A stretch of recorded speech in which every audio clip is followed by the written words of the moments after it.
Assalamualaikum warahmatullahi wabarakatuh. Anak-anakku sekalian, kita memasuki bab 3 nak ya, tentang struktur dan fungsi jaringan hewan, termasuk juga jaringan manusia. Itu ya.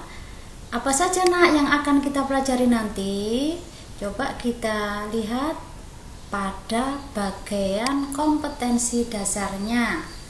Anda akan melihat struktur sel pada jaringan hewan atau manusia, sama prinsipnya dengan fungsi organ. Kemudian menyajikan tentang struktur anatomi jaringan. Coba dilihat, dapatkah Anda menyebutkan jaringan yang menyusun anatomi kulit pada gambar berikut? Nah, prinsipnya nak, pada tubuh manusia itu terbangun atas jaringan-jaringan yang sampai membentuk satu kesatuan organisme atau individu.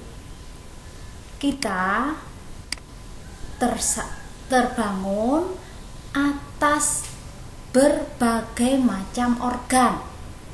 Coba kita lihat, mulai dari sistem pencernaan, ini ada organ lambung, lihat ini ada organ hati, ada organ usus besar, ini usus halus, ini adalah sistem organ, terbangun atas organ. Nah, organ hati bersambungan dengan organ lambung, bersambungan dengan usus halus sampai dengan usus besar, ini dihubungkan oleh jaringan. Apa namanya? Jaringan ikat. Jadi tubuh kita itu nak, nanti kalau sudah meninggal itu tidak utuh. Kita itu sebenarnya terbangun atas bagian-bagian kecil. Coba dilihat, ada yang disebut sebagai jaringan ikat, sehingga antar tulang, ruas tulang satu dengan ruas tulang lain sebenarnya terpisah nak, ini disambungkan, itu namanya jaringan ikat. Selain ada jaringan ikat, ini nak, yang menyebabkan kalian bisa menggerakkan tangan ke kiri, ke kanan, itu ada jaringan apa? Jaringan otot. Ini otot lurik nak, yang menempel atau otot kerangka, ada jaringan otot. Jadi Anda mengenal jaringan yang menyusun tubuh manusia, ada 4 jaringan pokok, yaitu ada jaringan ikat, ada jaringan otot, kalau kita mengatakan ini daging, itu otot lurik nak, dan ada jaringan saraf. Di sini di dalam otak ini adalah pusat jaringan, pusat saraf, yang serabut-serabutnya menyebar ke seluruh bagian tubuh. Otot, kemudian jaringan ikat, jaringan saraf, dan jaringan yang melapisi permukaan. Jaringan yang melapisi permukaan tubuh kita itu adalah jaringan epitel. Coba lihat, ini adalah sosok dari sambungan jaringan-jaringan sehingga menyusun satu tubuh kita. Nah, yang akan kita bahas nanti nak, tentang apa sih bentuk jaringan otot yang bisa menyebabkan kalian bergerak, bagaimana sih tulang kita ini sebenarnya, jaringan apa yang menyusun sehingga tulang itu bisa keras, jaringan apa yang menyusun sehingga tulang rusuk bersambungan dengan tulang dada, ya kan? Kemudian ada juga bagian saraf pusat, ini otak nak, ini yang mengendalikan seluruh kegiatan tubuh. Anda menangis, tertawa, senang, menjerit, sepaneng, santai, rileks, ini yang mengendalikan. Ini memacu atau mengkoordinasikan seluruh kegiatan tubuh, sehingga semua sumber penyakit itu bertitik tolak pada otak. Selain nutrisi, makan pun bisa dipengaruhi oleh otak.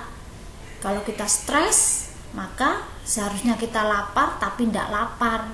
Bahkan ada yang stres malah seharusnya kenyang tapi malah makan terus. Itu ya. Jadi ada 4 pokok nak jaringan tubuh kita. Epitelium melapisi seluruh permukaan tubuh. Ini tidak tampak ini epiteliumnya. Yang epitel di luar, kemudian otot, kemudian saraf, dan ada jaringan ikat. Itu. Nah, sekarang kita akan membahas poin-poin masing-masing bagian paling kecil. Ada jaringan otot, bagian strukturnya bagaimana, macam otot itu ada berapa, gitu, ya. Nah, sekarang coba kita pahami bersama nak. Macam jaringan tadi ada epitel melapisi seluruh permukaan tubuh. Melapisi seluruh permukaan tubuh. Kemudian ini cirinya nak. Ciri epitelium tidak ada darahnya.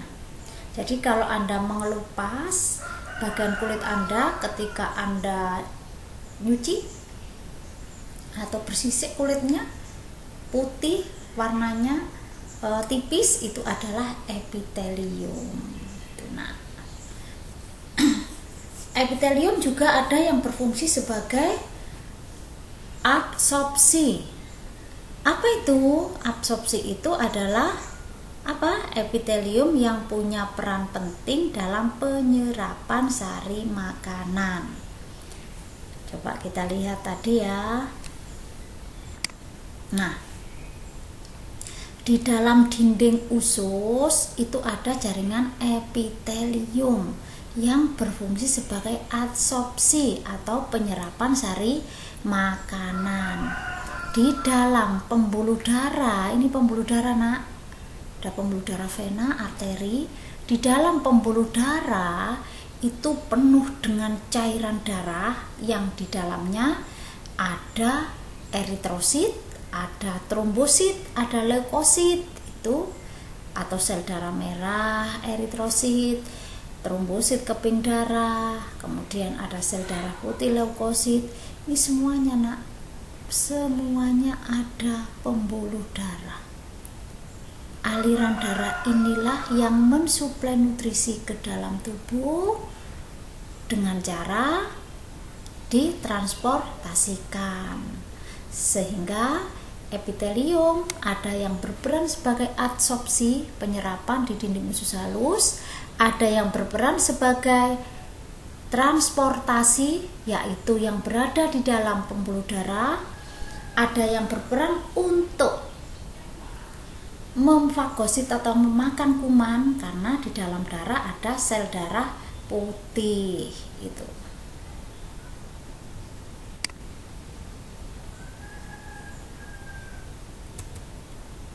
Kemudian jaringan epitel itu ada beberapa macam. Tolong dipahami, saya tidak menjelaskan satu persatu, hanya secara garis besarnya. Nanti saya share PPT jika memang Anda butuh. Silahkan nanti minta lewat WA group.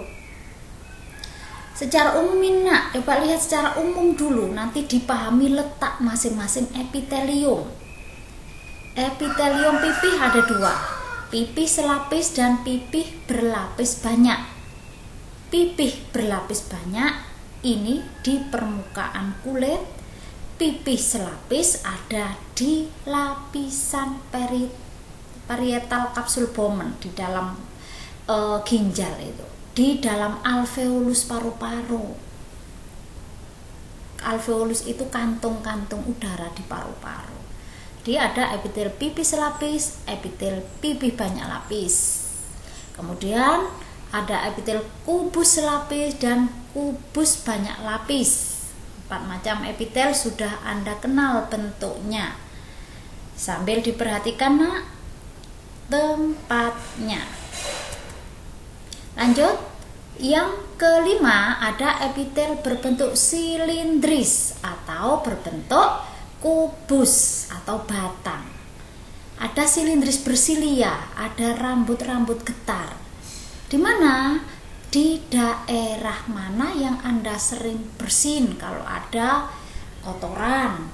Di daerah bronkus. Bronkus itu adalah daerah cabang tenggorokan. Kemudian epitel pipi silindris bersilia, kemudian epitel pipi silindris tidak bersilia. Sudah mengenal 6 macam jaringan epitel. Ini ya, epitel berlapis banyak, 7 berarti transisional, 8 epitelial kelenjar, 9 ya. Jadi ada 9 macam bentuk jaringan epitelium. Coba dipahami nak, masing-masing letaknya pada organ apa. Contoh, di sistem urinaria kantung kemih ada epitel berbentuk transisi. Kemudian di daerah epitel kelenjar, kelenjar itu kumpulan sel yang menghasilkan cairan. Di mana? Kelenjar keringat ada, kelenjar air mata, kemudian ada kelenjar endokrin. Kalau kelenjar endokrin contohnya pankreas, tiroid, testis itu juga masuk kelenjar endokrin. Bisa dipahami nak? Abstrak ya? Coba dilihat lagi kalau ini tidak abstrak. Nah, di mana saja ada kelenjar itu? Kelenjar itu bisa ditemukan pada daerah sini, kelenjar air mata. Kemudian di seluruh permukaan kulit, ini tidak nampak kulitnya, itu juga ada kelenjar keringat, kelenjar minyak itu nah. Kelenjar itu terbangun atas jaringan epitel. Lanjut, kita sekarang masuk jaringan ikat. Tadi yang menyebabkan tubuh kita sampai utuh menjadi satu individu karena ada yang mengikat nak, namanya jaringan ikat. Nah, jaringan ikat itu ada yang disebut sebagai jaringan ikat padat dan jaringan ikat longgar. Coba kita lihat, jaringan ikat itu secara umum dibagi menjadi 2 penyusunnya nak. Selain tersusun atas matrik, juga tersusun atas sel. Kalau jaringan epitel tidak ada matrik, tidak ada serabutnya. Tapi kalau jaringan ikat itu selain terkumpul atas sel, juga terdiri atas matriks. Apa saja matrik yang terdapat pada jaringan ikat? Bisa berupa serat kolagen, serat retikuler maupun serat elastik. Paham maksudnya? Coba dipahami sebentar. Nah, jaringan ikat padat itu terdapat pada tulang. Coba lihat ya. Tulang bersambungan dengan tulang lain. Saya ulangi, penghubung tulang dengan tulang. Ini kan persendian namanya. Penghubung tulang dengan tulang, persendian itu ada yang menghubungkan. Namanya serabut. Serabut ini berupa jaringan ikat padat. Saya ulangi, jaringan ikat padat penghubung tulang dengan tulang, namanya apa? Penghubung tulang dengan tulang namanya ligamen. Jadi ligamen itu merupakan jaringan ikat penghubung tulang dengan tulang. Kemudian otot bisa melekat pada tulang. Ujung-ujung otot ini bisa berlekatan erat dengan tulang. Ini juga ada jaringan ikat padat. Namanya jaringan tendon. Jadi jaringan ikat padat ada 2 nak, tendon dan ligamen. Kalau ligamen penghubung tulang dengan tulang, tapi kalau tendon penghubung otot dengan tulang. Apakah ada jaringan ikat yang tidak padat? Ada. tentu saja disebut sebagai jaringan ikat longgar. Nah, jaringan ikat longgar itu apanya yang longgar, Nak?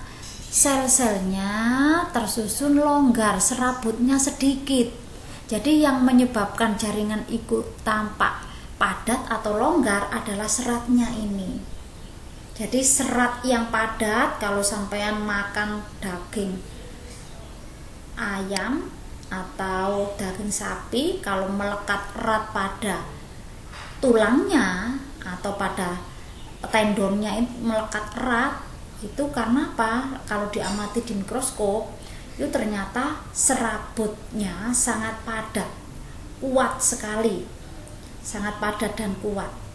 Itu namanya serat kolagen.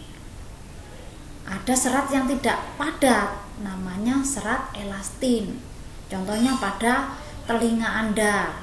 Daun telinga itu adalah organ yang paling banyak terbangun atas jaringan ikatnya adalah jaringan ikat yang tersusun serabut elastin atau disebut sebagai tulang rawan yang berupa rawan elastin. Jadi ada tulang rawan fibrosa, ada tulang rawan elastin. Kalau tulang rawan elastin ini banyak serabut elastisnya, sehingga daun telinga meskipun dijewer tetap saja kembali lagi pada posisi semula. Demikian, Nak, secara garis besarnya sudah mengenal ya jaringan epitel, jaringan ikat, ini tendon, seratnya sangat padat. Kemudian jaringan ikat longgar, ini jaringan ikat padat tidak teratur. Nah, ini jaringan ikat cair, darah kita itu termasuk jaringan ikat, Nak. Ini ya. Nah, tulang rawan, ada tulang rawan hialin, tulang rawan elastin, dan tulang rawan fibrosa. Coba nanti dipahami di mana ditemukan tulang rawan hialin. Di mana tulang rawan hialin? Ini tulang rawan hialin itu ditemukan pada ujung-ujung tulang rusuk. Pada ujung-ujung tulang rusuk itu. Ini tulang rawan hialin. Ujung-ujung persendian tulang rusuk. Kalau tulang rawan fibrosa itu ditemukan pada daerah persendian antara tulang kemaluan atau simpivis pubis. Ya, jadi persendian antara ini tulang kemaluan atau simpivis pubis ini adalah tulang rawan fibrosa. Sedangkan tulang rawan elastin ini ditemukan banyak pada daun telinga. Apalagi kuping hidung, maksudnya adalah bagian hidung yang paling ini kalau dipegang itu kalian tidak sakit karena memang bisa digerakkan ke kiri kanan, itu daerah tulang rawan elastin.